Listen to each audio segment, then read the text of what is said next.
What is going on, everybody? I am the original gamer, ColecoVision, and I'm having ColecoVision fever here. I've got a fever, and the only cure is more ColecoVision. And so the game we're going to play right now is Cosmic Avenger, which is a very cool arcade shooter. In the arcades, it was released by Universal. This is the ColecoVision version. So you hear, we've got great multi-voice music.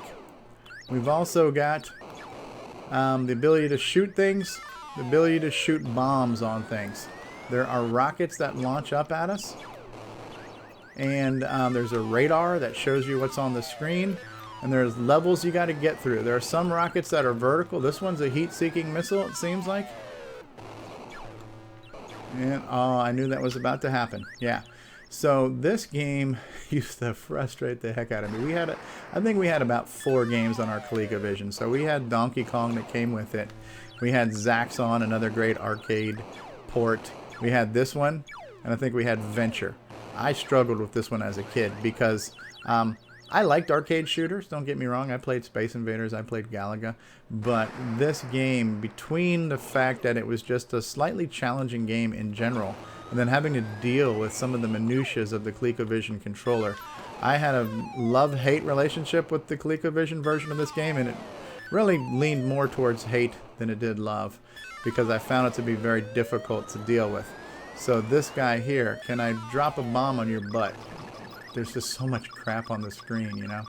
So much stuff going on. It is actually pretty challenging. So you can rapid fire, though. You can rapid fire. I'm trying to take you out. You can shoot your enemy's bullets. Are you going to hit me? He is going to hit me. I was wondering if that was going to pass me up. It's a pain in the butt game. But this is one of those, you know, scrolling space shooters. You know, it's a 2D scrolling space shooter. That UFO was the big pain in the butt, too, because he would come out of wherever. And it was pretty hard to avoid. Epic fail. Yes, that was not the best in-game performance of this game at all. So let's try it again. But it's a cool game. It's got the music, it's got the sounds, it's got the color, it's got the scrolling, it's got everything you want in an arcade shooter. Other than the ability for me to do well at it. I'm going to try to rapid fire. It's going to generate a lot of noise here. I'm just going to hold the buttons down and just try to frickin' carpet bomb everything and shoot the crap out of everything.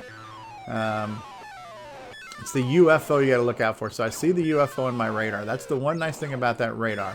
You're the dark blue square in the center, and the light blue squares on either side give you an early warning as to if the UFO is coming and how high or low he is. So you can try to adjust yourself to get ready for him.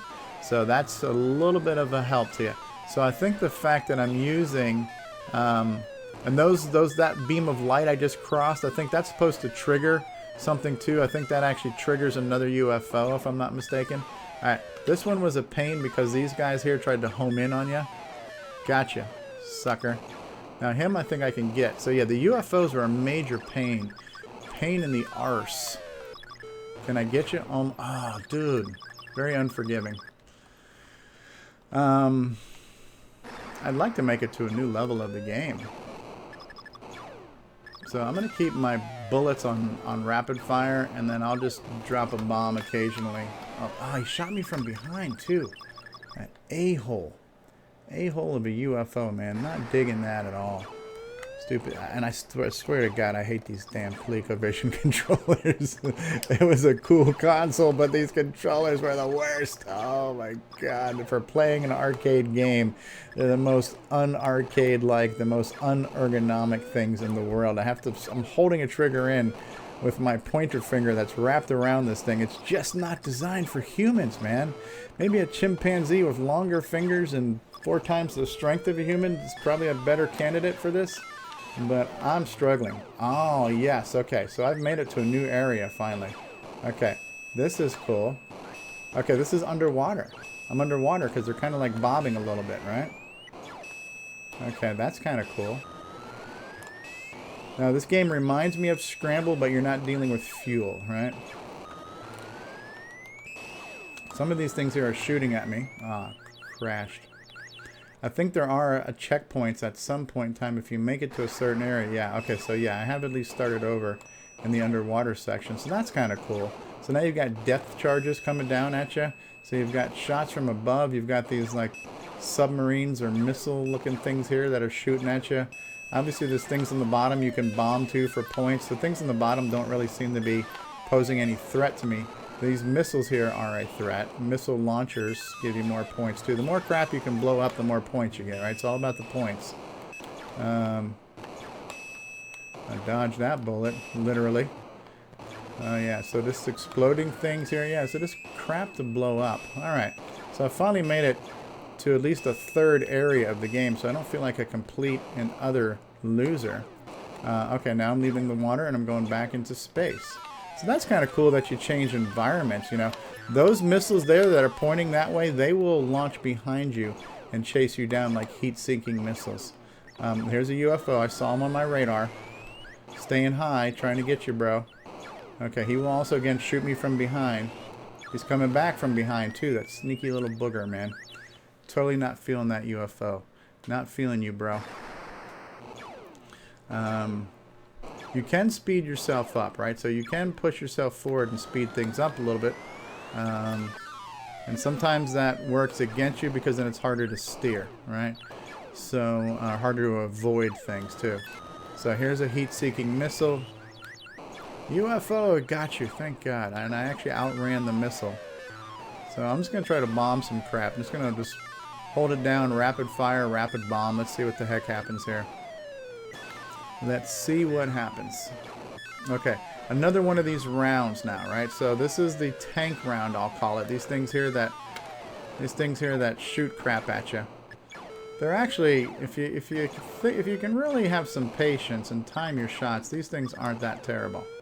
Especially so once they've fired one shot, they're not going to fire again. Gives you a minute to come in and get them. Alright. I got your shot, bro. Got you. Yeah, he's not that bad. That's the UFO I'm worried about. Okay. UFO's going to fire a shot. UFO's going to turn around now. Come right back at me. When you know what to expect now, you can kind of plan for that. So I'm actually doing better now than I did as a kid. So I guess I should be proud of myself that in 35 years I've gained some wisdom and gained a little bit more gameplay skill. I'm going to put that down on my resume. Swear to God.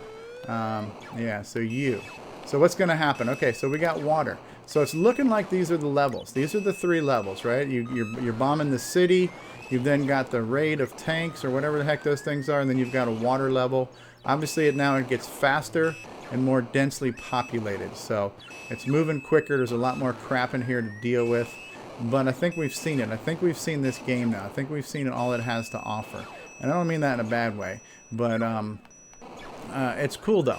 This, you know, I don't remember if there would have been more levels in this thing in the real arcade. But the fact that the ColecoVision gave us games with multiple levels and different types of levels, it was definitely a notch above. Not to mention visually, the graphics were many notches above, but the fact that the games were a little bit more complex, offering more levels to them and a little bit more variety and diversity, made this much more like a real arcade experience, you know? The fact that you've got to really dodge a bunch of crap, you're dealing with the environment and the enemies and all kinds of stuff. It's just really cool stuff, you know. So yeah, so it's looking like this is the pattern, you know. This is the loop. You deal with this city thing here, you deal with the flat area of tanks, and then you go into a water cave. That's what it's all about. That's the hokey pokey right there. So cool though, but fun, yeah. I've actually, in the 10 minutes I've been playing this or whatever, was able to really process this game in a way that I never was as a kid, because it was just so physically challenging, both in how the game played as well as how the controller worked, that I was just always frustrated that I kind of hated this game as a kid. I appreciate it now. The memories I have of this game have always stuck with me as this being a cool game, but I also remember not being very fond of how poorly I played it. So I hope you enjoyed watching me play play this game here, Cosmic Avengers, for the Intellivision. I have been the original gamer, ColecoVision. If you enjoyed this video, then please give it a like, give it a big fat thumbs up. If you are new to the channel, please subscribe. If you got something you'd like to say, throw out a comment, and appreciate it if you could share this video and my channel with your friends. I will see you all next time. May the force be with you. Peace out, and bye-bye now, everybody.